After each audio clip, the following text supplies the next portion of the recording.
6 from 9:30 a.m. to 11 a.m. at the San Benito Community Building, 210 East Haywood. For more information, contact Leslie Gomez at 956-357-4564.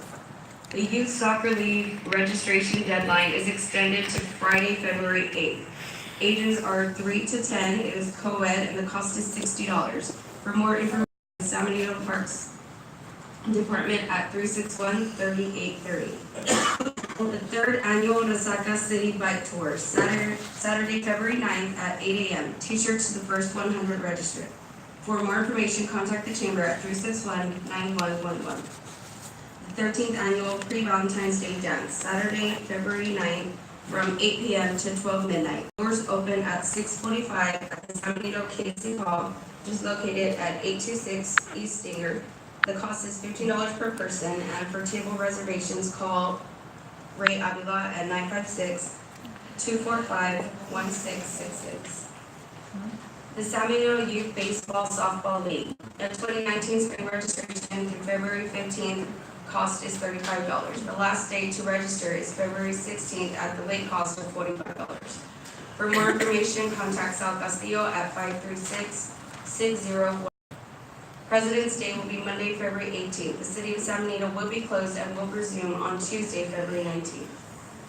On March 2nd, the Texas Heritage Independence Celebration Association will present a symposium at the school district central office located at 240 North Crockett Street from 8:30 a.m. to 2 p.m. Several historians will speak on Texas' fight for independence and the Tejanos' contribution to the Texas independence. Entry fee is $10 for students and general public and $40 for teachers. On March 9th, there will be a celebration of Texas independence at the San Benito Fairgrounds located at 551 Cesar Gonzalez Parkway from 8 a.m. to 5:30 p.m. There will be a cook-off, battle reenactments, music, food booths, vendors, and lots of activities. Parking is $5 per vehicle. Entry into the event is free, and the public is invited. Does anyone else in the commission have anything, a public comment they want to announce or share with the public? No? I think we have a lot of events, and that's not including the Requeta Ramos things at the library. So we have a lot of things going on here in San Benito, which is good. Number 5, public comments. Speaker remarks limited to 3 minutes. Public comments limited to 30 minutes. Ruth, do we have anybody here for public comment? Yes, sir. We have Ms. Lynn Gray. Ms. Ray?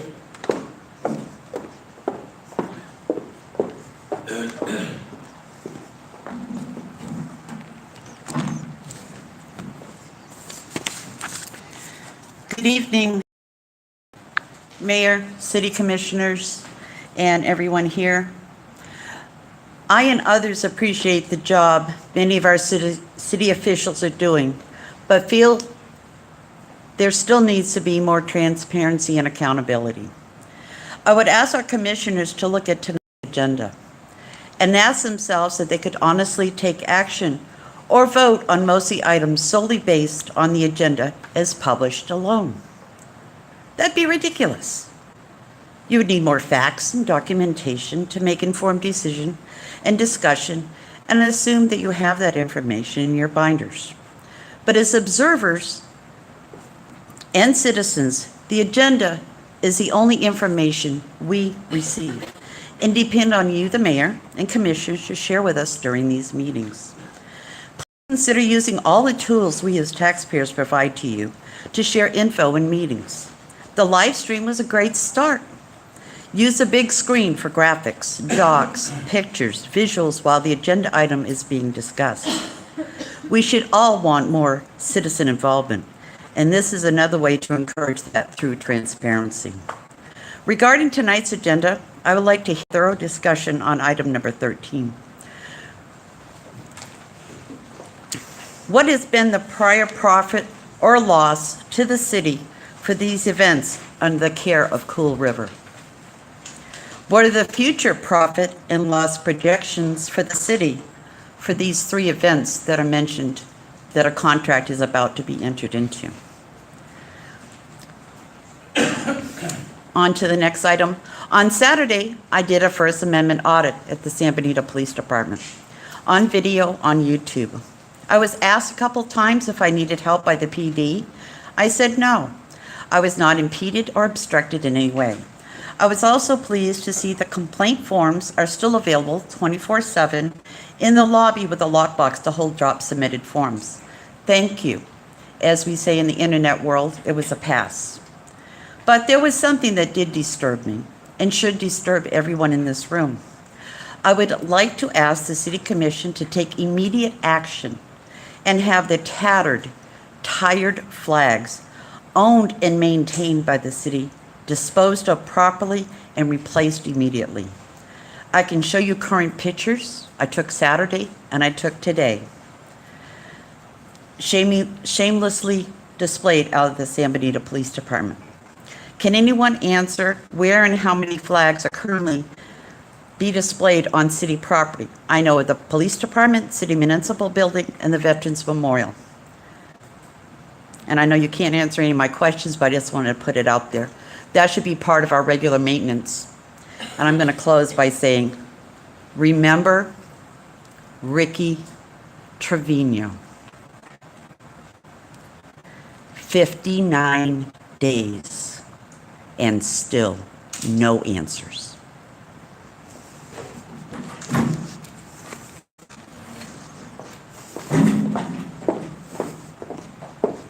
Anyone else, Mr. Ben Cortez. Mr. Cortez?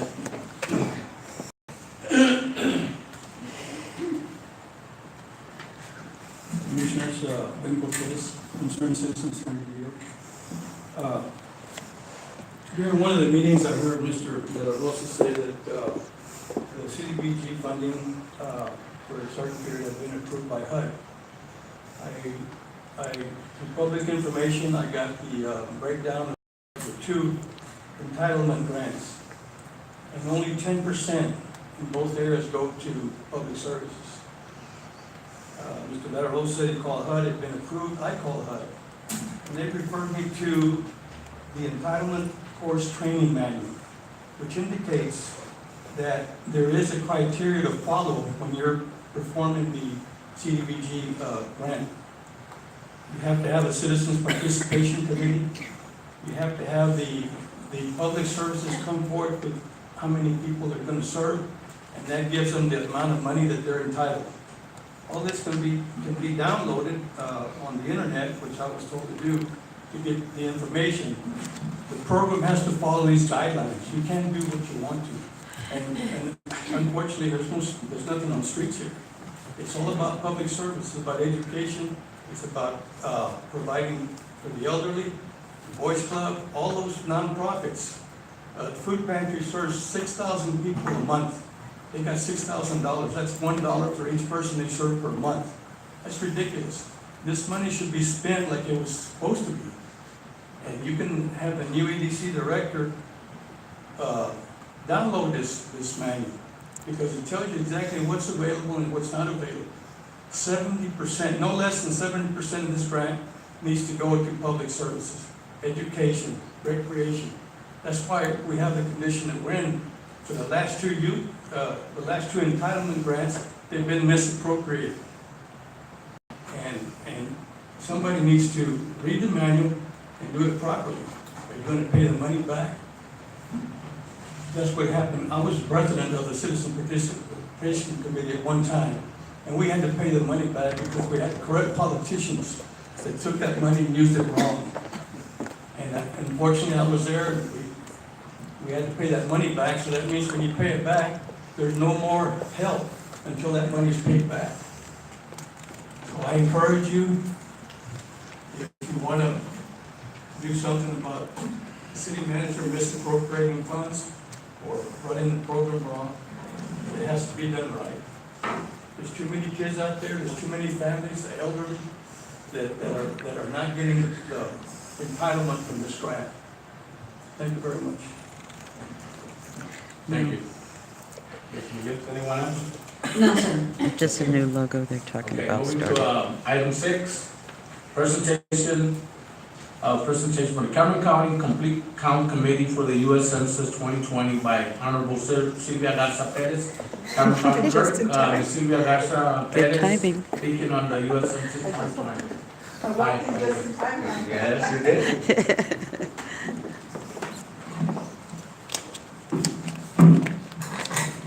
Thank you, Honorable Mayor and Commissioners. I'm here to talk to you on behalf of the county.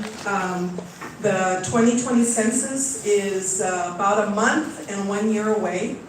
And one of the things I'm working on behalf of the county judge, I've been appointed by the Commissioner's Court and the county judge to kind of spearhead this along with the county judge. He couldn't make it today, but I'm here to talk to you about it. One of the things that in comparison from the census that we did, this particular census is going to be very unusual, not like the traditional ones where they've gone and knocked on doors and we've had to fill out forms. Those of you that are in the audience know that the census is something that has always been very controversial and everyone doesn't want to give information because it's a lot of personal information that they ask. But this information is private, it's not shared with anyone. We are still in the process of just waiting for Washington to tell us whether the citizenship question will be added to the census.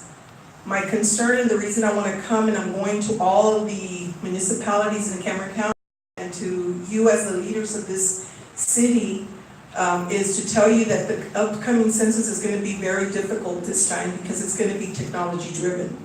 They are not going to have people going to knock on doors asking you to fill a form. The census will begin March 23rd of 2020, and it will end in July of 2020. So during that time, the citizens of the county will be required to go online and complete the census report. So from our last census, we know that 28% of the population in Cameron County does not have access to internet. The other way will be that those individuals that do not have internet will have to call in and answer all the questions. And as we know, our senior population is very difficult. They may not know how to operate a phone, or they may not have a phone, or maybe they do have a cell phone. But my concern and the judge's concern and the Commissioner's Court concern is that if we don't get everyone to participate, and if we don't create teams to partner up with the residents, the businesses here in the county, we are going to lose out on a lot of money.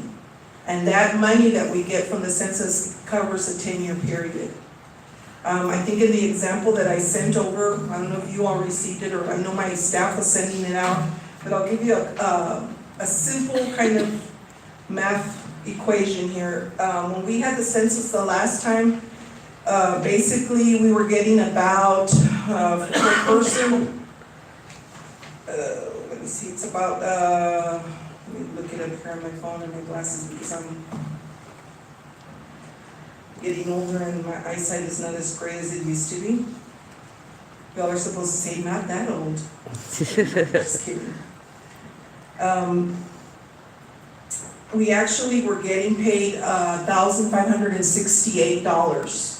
So for example, a household of 6, we multiply that $1,598 by 6, that's a total of $9,588.